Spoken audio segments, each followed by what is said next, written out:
안녕하세요. 오늘도 김서영 코치와 함께하는 30분 책 읽기 시작해 보겠습니다. 미루기 대왕 김 코치 어쩌다 실행천재 됐을까입니다. 네 번째 시간이네요. 상상하는 나 자신을 미워할 필요는 없다는 것도 배웠다. 상상은 인간이라면 누구나 하는 자연스러운 활동이다. 문제는 상상에서 멈추는 것이다. 상상 자체가 아니었다. 상상을 인정하되 그 뒤에 반드시 작은 행동을 붙이는 습관, 그게 상상을 낭비하는 게 아니라 원동력으로 바꾸는 방법이었다.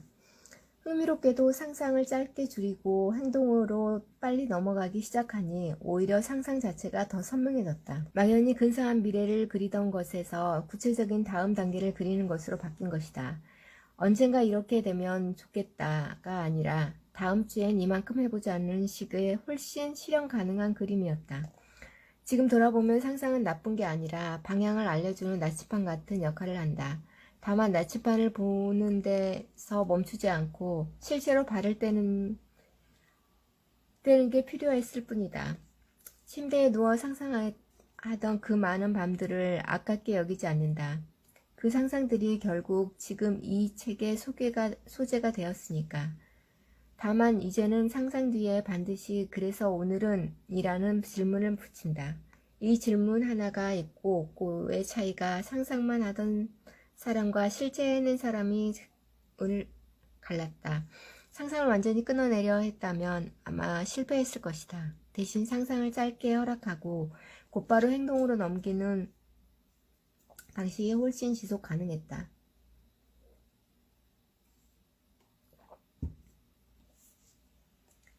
금지가 아니라 전환, 이 작은 방식의 차이가 몇 년째 반복되던 상상 중독을 자연스럽게 풀어주었다.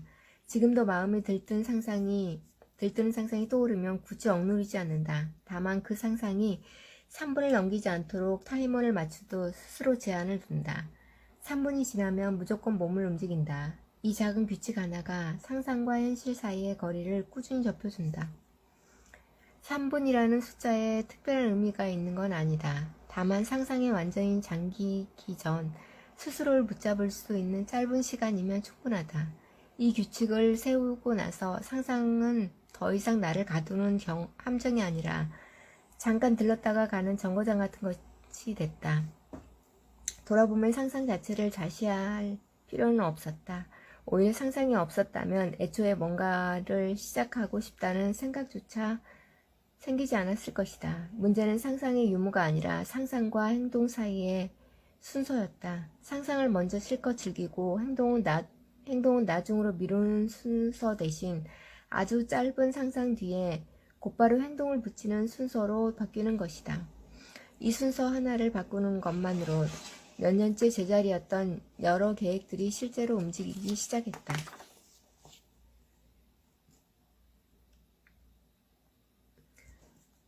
계획 중독이라는 착각, 새로운 다이어리 앱을 발견하면 이상하게 설레었다. 새로운 시간 관리법에 관한 책을 읽으면 이번엔 정말 뭔가 달라질 것 같았다. 이런 식으로 나는 계획을 세우는 방법 자체에 중독이 되어 있었다. 문제는 계획법을 아무리 바꿔도 실행력은 별로 달라지지 않았다는 데 있다. 계획을 세우는 행위는 그 자체로 즐거움을 준다. 새로운 시스템을 설계하고 카테고리를 정리하고 최적의 루틴을 짜는 과정은 지적인 만족감을 준다. 이 만족감 때문에 나는 실제 실행보다 계획을 개선하는 데 훨씬 많은 시간을 썼다. 마치 계획을 잘 짜는 게 목표인 것처럼 행동했다. 돌아보면 이건 일종의 회피였다. 실행은 늘 불편하고 결과가 확실하고 반면 계획은 다시 짜는 건 안전하고 통제 가능했다. 그래서 실행이 힘들어질 때마다 나는 실행 대신 계획으로 도망쳤다. 이번엔 다른 방법으로 계획을 짜보면 되지 않을까라며 새로운 시스템을 찾아 헤맸다. 써본 다이어리 앱만 여러 개였다. 시간관리법 관련 책도 여러 권 읽었다. 포모도로 기법, 아이젠하워 매트릭, 갓생 챌린지까지 안 해본 게 없었다. 그런데 신기하게도 방법을 아무리 바꿔도 실행을 자체는 크게 달라지지 않았다. 방법이 문제가 아니라 방법을 계속 바꾸는 행위 자체가 문제였던 것이다. 이 패턴을 알아차린 뒤로는 새로운 계획법을 발견할 때마다 스스로에게 질문을 던지기 시작했다. 지금 이게 정말 더 나은 방법이라서 바꾸려는 건가? 아니면 실행이 힘들어서 도망치려는 건가? 이 질문 하나로 많은 시간 낭비를 줄일 수 있었다.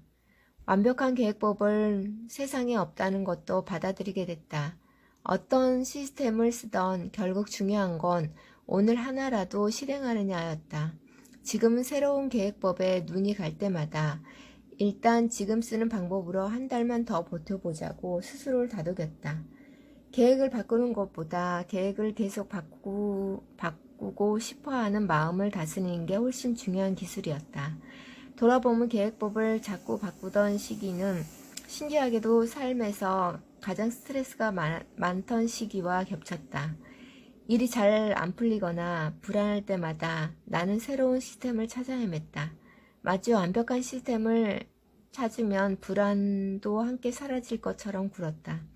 하지만 실제로 불안을 줄어든 건 새로운 시스템이 아니라 어떤 시스템이든 꾸준히 써보는 경험이었다.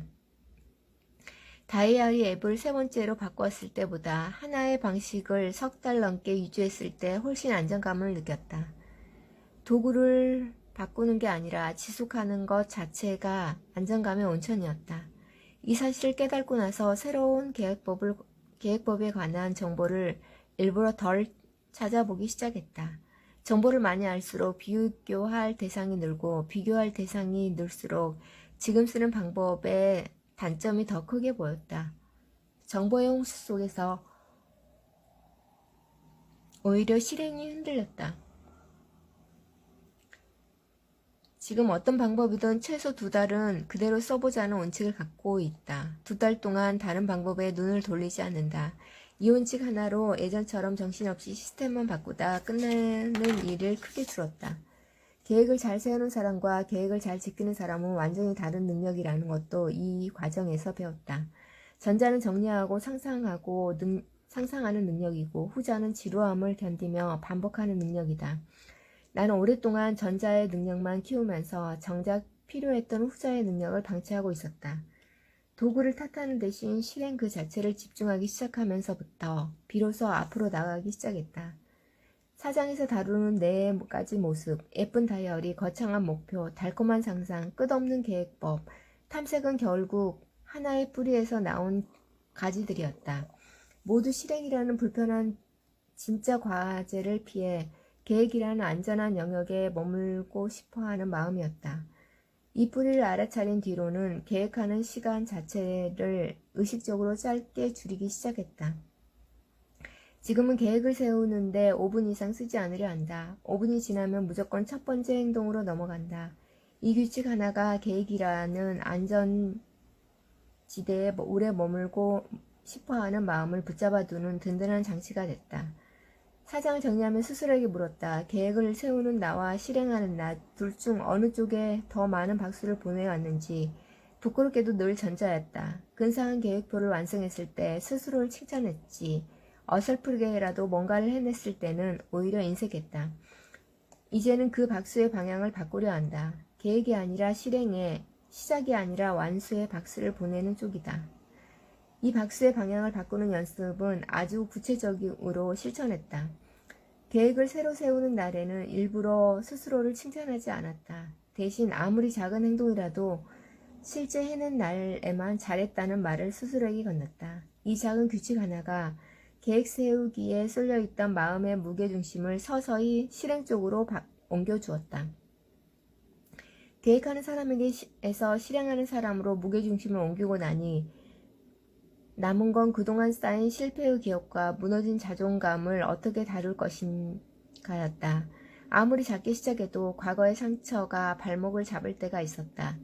마지막 5장에서는 바로 그 자존감의 문제를 정면으로 들여다본다. 사장을 지나가며 다이어리, 목표, 상상, 계획법이란 4가지 얼굴을 하나씩 벗겨봤듯 신기하게도 그 얼굴 뒤에는 늘 같은 표정이 숨어 있었다. 실행이라는 불편한 진짜 과제 앞에서 조금이라도 더 안전하고 편안한 자리를 머물고 싶어하는 마음. 이 마음을 이해하고 나니 앞으로 비슷한 얼굴이 나타나도 더는 속지 않을 자신이 생겼다.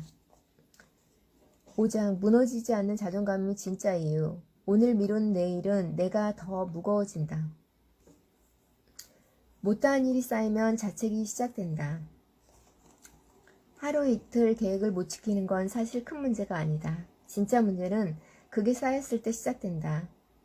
한 달, 두 달, 1년 못 지킨 계획이 쌓이면 그 무게는 단순히 실패 몇 번을 합친 것보다 훨씬 무거워진다. 나는 해마다 비슷한 목표를 세우고 비슷하게 실패했다. 1월 첫째 주에 세운 목표가 2월이면 흐지부지 되는 패턴이 몇 년째 반복됐다. 이 패턴이 쌓이자 실패한 기록 자체가 하나의 거대한 데이터베이스처럼 마음속에 자리 잡았다. 뭔가 새로 시작하려 할 때마다 나는 늘 이런 식이었지 라는 생각이 자동으로 떠올랐다. 이 데이터베이스가 무서운 이유는 새로운 시도의 발목을 미리 잡는다는 데 있다. 새로운 계획을 세우기도 전에 과거의 실패, 기록들이 먼저 떠올랐다. 어차피 또 며칠 하다가 그만둘 텐데 뭐하러 시작해. 시작하기도 전에 결과를 미리 정해버리는 셈이었다. 이 악순환의 실행력의 문제라기보다 기억의 문제에 가까웠다. 과거의 실패가 현재의 시도를 미리 좌절시키고 있었다. 실제로 새로운 시도를 해보기 전에 마음속으로는 이미 포기한 상태로 시작하는 경우가 많았다. 그러니 결과가 좋을 리 없었다. 마치 경기 시작 전부터 진 걸로 치고 뛰는 선수 같았다.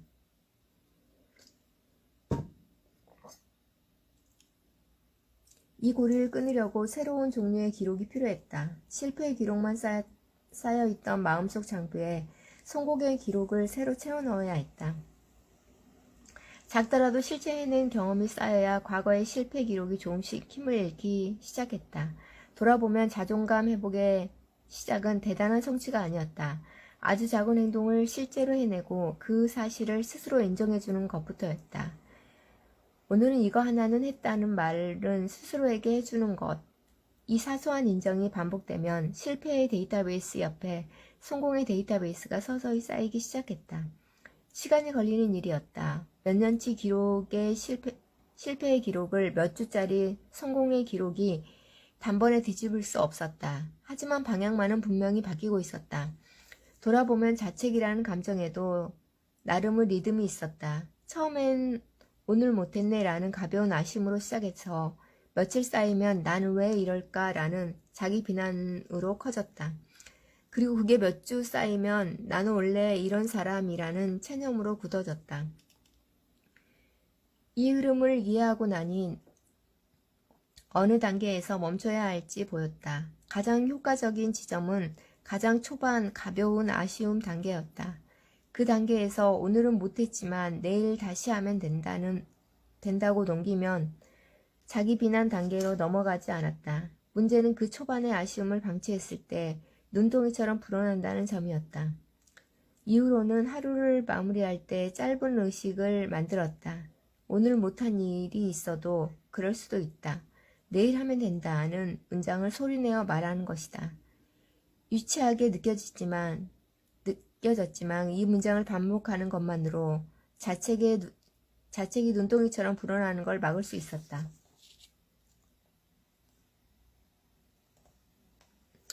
기록의 힘도 다시 생각하게 됐다. 못한 일만 기억하면 실패의 데이터베이스만 쌓이지만 해낸 일도 함께 기록하면 두 개의 데이터베이스가 나란히 쌓인다. 균형이 맞춰지기 시작하면 실패의 기록이 주는 무게감도 상대적으로 가벼워졌다. 지금은 하루를 돌아본 때 못한 일보다 해낸 일을 먼저 떠올려 애쓴다. 작은 습관 하나였지만 이 순서를 바꾼 것만으로 하루를 마무리하는 감정이 확연히 달라졌다. 자책으로 하루를 닫는 것과 작은 뿌듯함으로 하루를 닫는 것, 그 차이는 다음 날의 시작에도 고스란히 이어졌다.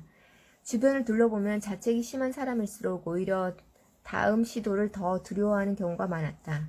자책은 반성처럼 보이지만 실제로는 다른 행동을 막는 브레이크에 가까웠다. 반성은 다음엔 이렇게 해보자는 구체적인 방향을 남기지만 자책은 난 역시 안 되는구나 라는 막연한 좌절만 남는다. 이 차이를 알고 나서 못한 일을 돌아볼 때도 언어를 바꾸었다. 왜 못했는지가 아니라 처음엔 뭘 다르게 해볼까로 같은 상황을 돌아보는 것 같아도 이 언어의 차이가 마음에 남기는 결과는 완전히 달랐다. 돌아보면 무조건 자존감을 회복하는 첫걸음은 대단한 결심이 아니라 이 사소한 언어 습관을 바꾸는 것이었다. 스스로에게 하는 말 한마디가 다음 행동을 결정하는 가장 큰 변수였다는 걸 그렇게 배웠다. 말버릇을 바꾸는 연습은 생각보다 오래 걸렸다. 수십 년간 굳어진 자책의 언어는 하루아침에 바뀌지 않았다. 하지만 의식적으로 반복하다 보니 어느 순간부터 자책의 문장이 튀어나오기 전에 스스로 알아차리는 순간이 늘었다. 알아차리는 것만으로도 이미 절반으로 바뀐 셈이었다. 이 알아차림의 순간을 늘리기 위해 자책하는 말이 튀어나올 때마다 작은 표시를 남기는 연습도 해봤다. 처음 몇 주는 하루에도 여러 번 표시를 쌓았다. 하지만 몇 달이 지나자 표시의 개수가 눈에 띄게 줄었다. 숫자로 확인되는 변화는 막연한 다짐보다 훨씬 큰 확신을 주었다. 이 작은 기록은 나중에는 다시 들여다볼 때도 큰 힘이 됐다. 힘든 날 예전 기록을 펼쳐보면 확실히 알 수 있었다. 자책의 표시가 이렇게 많던 때도 있었는데 지금은 이만큼 줄었구나. 이 변화의 증거를 눈으로 직접 확인하는 것만으로도 다시 흔들리는 순간을 버텨낼 힘이 생겼다. 나는 원래 안 되는 사람이라는 착각. 실패가 반복되면 사람은 그 원인을 성격 탓으로 돌리기 쉽다. 나는 원래 끈기가 없어. 나는 원래 의지가 약해. 나도 이런 문장을 스스로에게 수없이 되뇌었다. 이 문장은 한번 자리 잡으면 좀처럼 사라지지 않았다. 문제는 이 문장이 다시 사실이 아니라는 하나의 해석에 불과하다는 데 있다. 몇 번의 실패를 근거로 나는 원래 그런 사람이라는 정체성을 스스로 만들어버리는 것이다. 정체성은 한번 굳어지면 그 정체성에 맞는 행동만 하게 만드는 힘이 있다. 나는 원래 안 되는 사람이라고 믿으면 실제로 안 되는 방향으로 행동하게 된다. 이런 현상은 스스로에 대한 믿음이 실제 행동과 결과를 그 믿음에 맞게 끌어당기는 심리적 패턴으로 설명되기도 한다. 나는 이 굴레 안에 오랫동안 갇혀 있었다. 뭔가 새로 시도할 때마다 그 결과가 역시 나는 안 되는구나를 다시 한번 확인하는 방식으로 끝나곤 했다. 돌아보면 이 믿음은 어릴 때 몇 번의 경험에서 시작됐던 것 같다. 초등학교 때 그림 그리기 대회에서 상을 못 받고 나는 그림에 소질이 없다고 결론 내렸던 것처럼 몇 번의 작은 실패가 성급하게 나는 원래 이런 사람이라는 큰 결론으로 이어졌다. 그리고 그 결론은 이후 수십 년 동안 스스로를 규정하는 틀이 됐다. 누구도 강요하지 않았는데 나 스스로 그 틀 안에 나를 가둬버린 셈이다. 이 굴레에서 벗어나려면 정체성을 바꿔야 한다. 그런데 정체성은 나는 할 수 있는 사람이야 라는 말로 되낸다고 바뀌지 않았다. 오히려 그런 자기 암시는 공허하게 느껴질 때가 많았다. 진짜 변화는 작은 행동을 실제로 해내는 경험이 쌓일 때 시작됐다. 운동화를 신고 나갔다 온 날 다이어리에 짧게 적었다. 오늘은 했다. 대단한 일이 아니었지만 이 한 줄이 실제 증거로 남았다.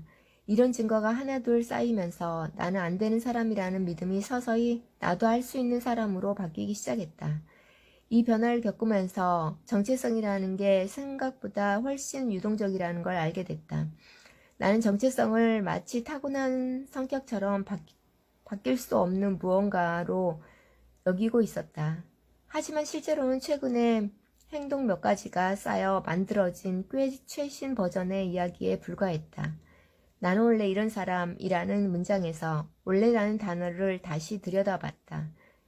정말 원래부터 그랬을까 곰곰이 생각해보니 그 원래는 사실 최근 몇 년 혹은 몇 달에 반복된 실패가 만들어낸 착각이었다. 더 어릴 때는 전혀 다른 모습이었던 순간들도 분명히 있었다. 이 사실을 깨닫고 나서 정체성이라는 걸 고정된 병사가 아니라 계속 갱신되는 기록으로 바라보기 시작했다. 오늘 작은 행동 하나 해내면 그 기록이 정체성에 한 줄 더해진다고 생각했다. 매일의 작은 행동이 곧 나를 새로 쓰는 문장이었다. 주변에도 이 관점을 나눈 적이 있다. 스스로를 의지박약이라고 부르던 친구에게 최근 일주일 동안 실제 해낸 일들을 한번 적어보자고 했다. 목록을 다 채우고 나서 친구가 말했다. 생각보다 많이 했네. 그 말 한마디에 표정이 조금 달라지는 걸 봤다. 말이 아니라 증거가 정체성을 바꾸는 유일한 방법이었다. 그리고 그 증거는 거창할 필요가 없었다. 아주 작은 행동 하나면 충분했다. 이 원리를 알고 나서 자녀나 후배에게 너는 할 수 있어 라고 말해주는 것만으로도 부족하다는 것도 깨달았다. 말로 심어준 믿음은 작은 실패 한 번에도 쉽게 흔들렸다.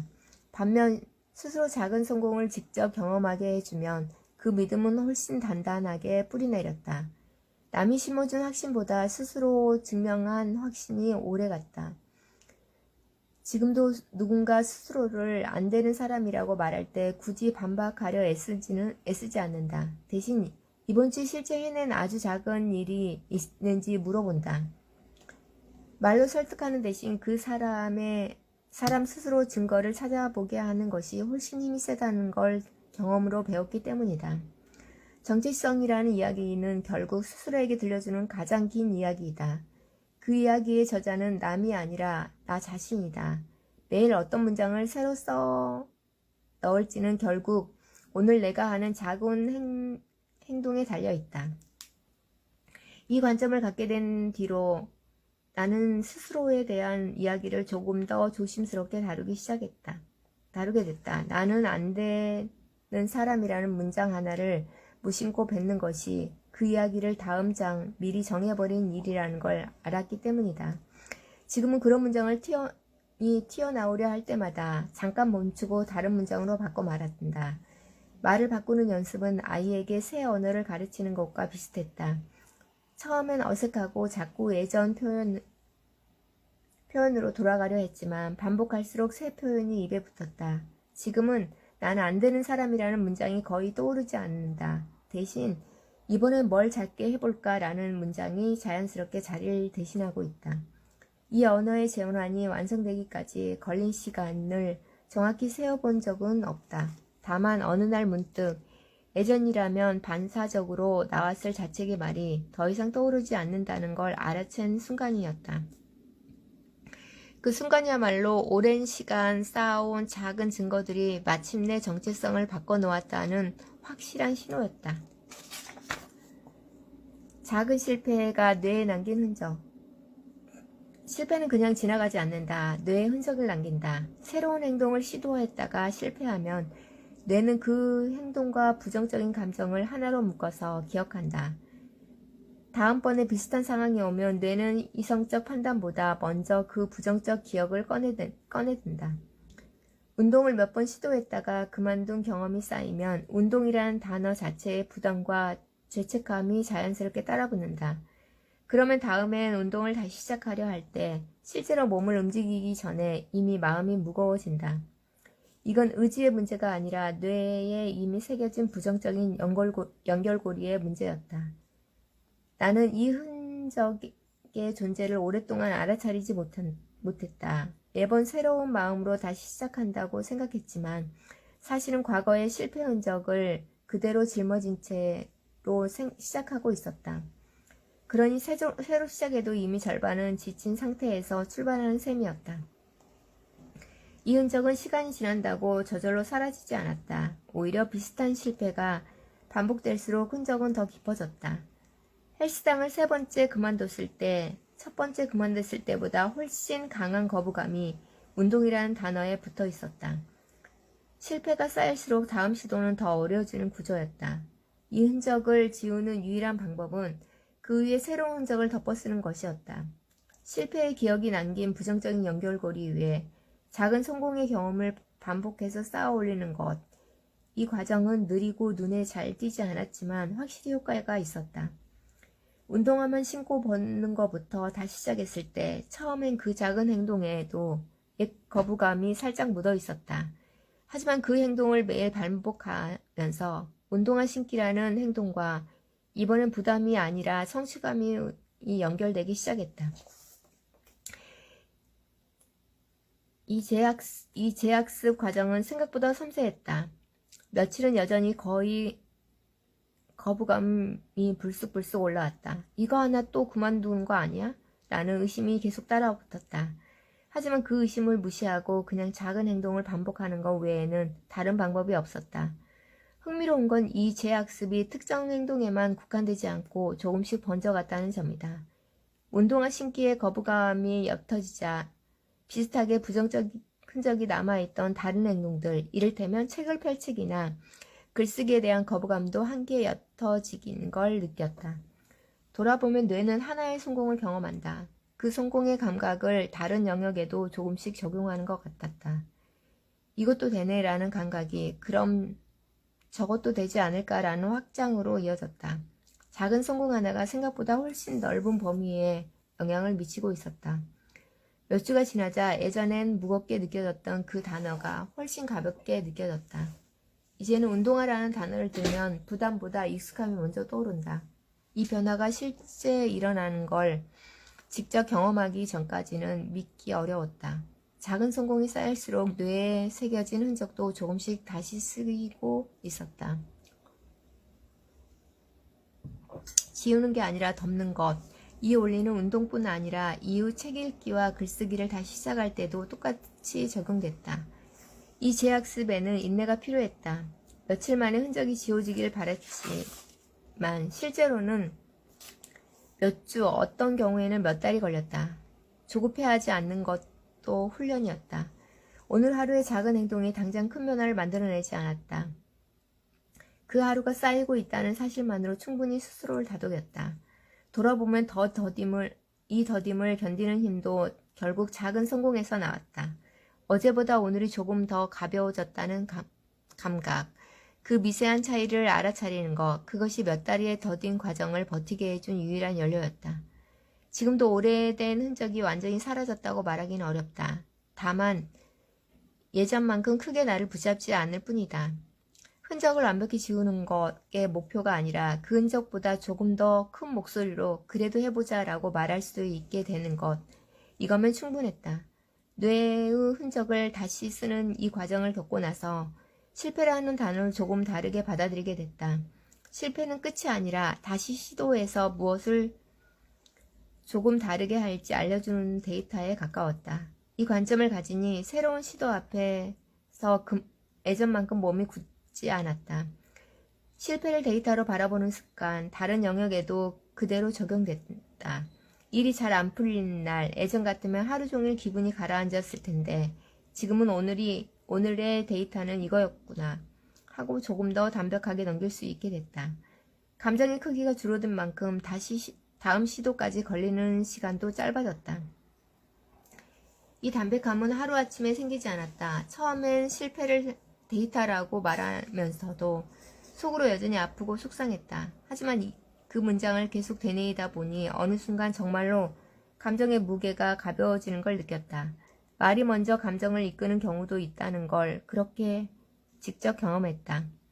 이 경험 이후로 다른 사람의 실패를 바라보는 시선에도 영향을 줬다. 예전에는 누군가 실패하면 안쓰럽다는 감정이 먼저 들었다면 지금은 저 사람도 지금 데이터를 하나 모으고 있구나 라는 생각이 먼저 든다. 실패를 바라보는 언어가 바뀌자 나 자신에게도 남에게도 훨씬 너그러워졌다. 네, 오늘은 나는 원래 안 되는 사람, 운동도 못하고 책도 못 읽고 글도 못 쓰고 작심삼일 의지박약 항상 미움 여러 가지 생각이 많이 있는 것 같아요. 사람은 시작하고 안 하던 행동을 할 때마다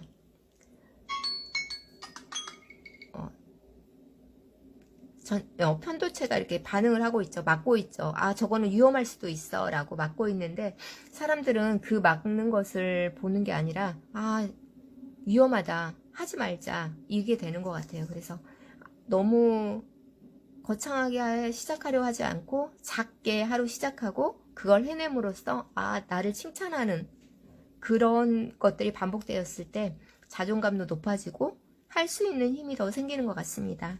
오늘 수요일이고요. 이제 8월도 얼마 며칠 안 남았는데 8월 잘 마무리하고 이제 2026년을 정말 성공하는 사람으로 마무리했으면 좋겠습니다. 오늘도 함께 해주셔서 감사합니다.